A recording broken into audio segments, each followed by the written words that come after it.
राजू एक गरीब गांव का लड़का था। उसके पिता एक मामूली किसान थे और मां घर पर सिलाई का काम करती थी। घर की हालत ऐसी थी कि 2 वक्त की रोटी भी मुश्किल से मिलती थी। पढ़ाई का बहुत शौक था, लेकिन कभी किताबों के लिए पैसे नहीं होते तो कभी स्कूल की फीस भरने में परेशानी होती। राजू का एक सपना था। वह अपने परिवार को गरीबी से बाहर निकालना चाहता था। वह दिन भर खेतों में काम करता और रात को पुरानी किताबों से पढ़ाई करता। एक दिन जब वह गांव के पास के जंगल में लकड़ियां बीन रहा था तो उसे जमीन में कुछ चमकता हुआ दिखाई दिया।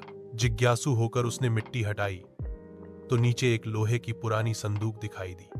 उसे खोलने पर राजू की आंखें फटी की फटी रह गईं। उसमें सोने के सिक्के, गहने और एक पुराना नक्शा था। नक्शे पर एक पहाड़ी की तस्वीर बनी थी और उस पर कुछ अक्षरों में लिखा था, जहां सूरज सबसे पहले छूता है वहीं सच्चा खजाना मिलेगा। राजू ने पहले तो सोचा कि वह यह सब किसी को बता दे, लेकिन फिर मन में डर बैठ गया कि कोई उससे यह सब छीन न ले। उसने नक्शा संभाल कर रखा और चुपचाप उस पहाड़ी को ढूंढने निकल पड़ा। 3 दिन तक वह जंगलों और पहाड़ियों में घूमता रहा, भूख प्यास से बेहाल लेकिन उम्मीद से भरा हुआ।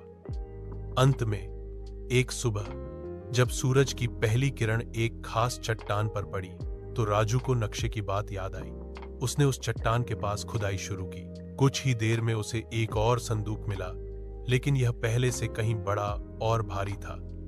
जब उसने उसे खोला तो उसमें सोने चांदी के गहनों के अलावा कई कीमती पत्थर, पुराने सिक्के और एक कागज मिला जिसमें लिखा था, जिसने मेहनत और सच्चाई से यह खजाना पाया है वही इसका असली हकदार है।